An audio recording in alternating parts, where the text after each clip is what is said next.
Un des visages qui incarne aujourd'hui l'opposition anti-Hollande. Il a fondé sur Internet un mouvement Hollande démission interpellé le 11 novembre dernier par la police sur les Champs-Élysées. Mais qui est David Van Amelry qui va nous le dire tout de suite. Bonjour à vous.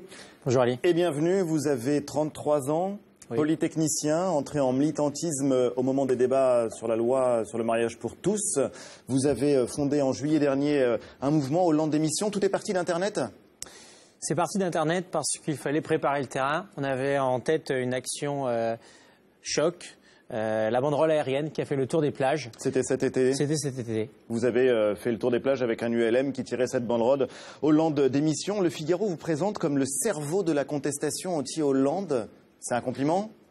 Oui, c'est un compliment. Ça veut dire qu'effectivement, je réfléchis aux actions et ça veut surtout dire que Hollande démission, c'est pas qu'un slogan. C'est un réel programme pour éviter à la France la période potentiellement révolutionnaire dans laquelle elle s'oriente aujourd'hui. Vous avez entendu les préfets. Non, c'est le pompier incendiaire. Si je peux me permettre. C'est différent. Non, c'est pas très différent. Non, parce que la démission qu'on propose, c'est une porte de sortie. Une porte de sortie. Aujourd'hui, Hollande, qui le soutient ?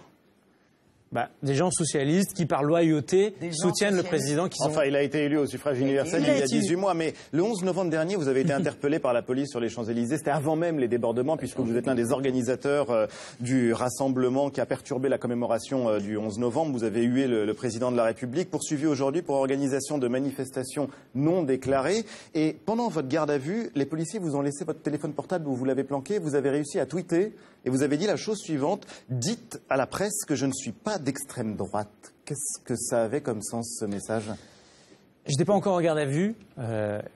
Les forces de l'ordre avaient rassemblé 70 personnes, la plupart qui n'avaient rien fait. En ce qui me concerne, je n'avais pas hué le président puisque j'étais filé par les forces... Mais sinon, vous l'auriez fait ? Oui, je l'aurais fait, évidemment. Mais dans votre formation de Polytechnique, où est inclus une formation militaire, on ne vous a pas appris qu'on ne eut pas un président un jour de rassemblement national et d'armistice ? Moi, ce que j'ai appris, c'est les droits de l'homme.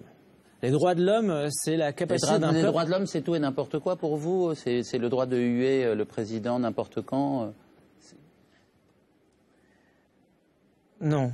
On a eu un président quand il répète inlassablement à la télévision qu'il a raison et que tout le monde a tort. Quand on arrive aussi bas dans les sondages, il faut se poser des questions. Je veux dire, c'est être un âne que de ne pas se poser des questions. Vous êtes son meilleur allié. Vous vous en rendez pas compte ou bien vous faites semblant ou c'est Polytechnique qui vous a brouillé la tête ?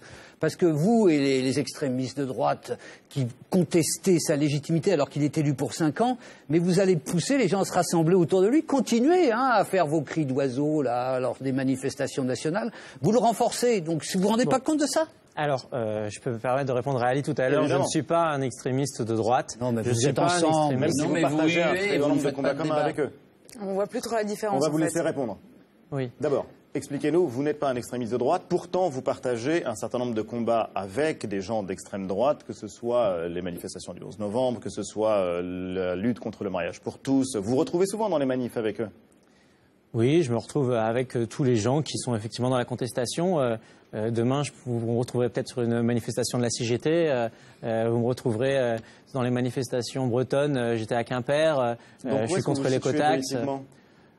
Alors, quand vous allez à l'hôpital parce que vous avez la jambe qui saigne, vous êtes à 2 doigts de la mort. Ça répond pas à la question. Est-ce que vous demandez au médecin et ce sera quoi la rééducation ?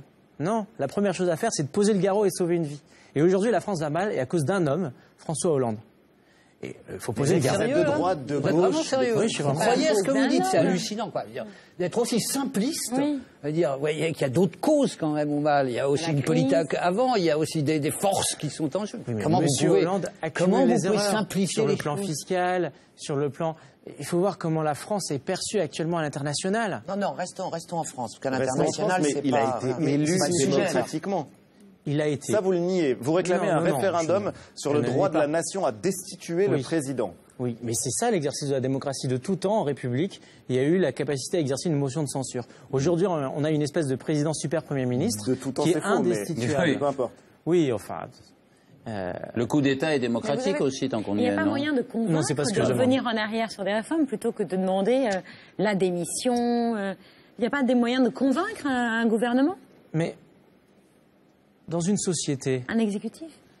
quand le président est mauvais, il y a une assemblée générale extraordinaire. Et oui, mais il y a c'est un pas vote. une entreprise, la Oui, France. ben, c'est dommage parce que justement, elle va à sa ruine du coup.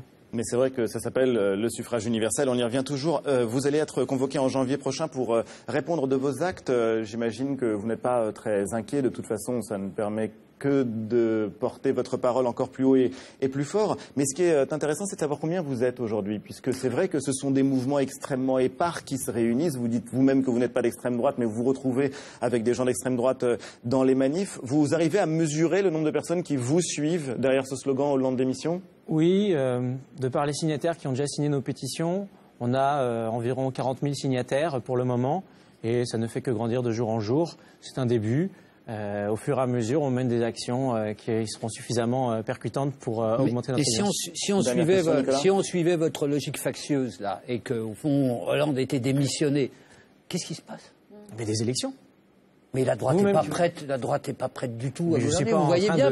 Non, vous nous parlez des sondages. Vous nous parlez des sondages, etc. C'est le chaos pour la droite. C'est le chaos. C'est ce que vous cherchez, le chaos. Non.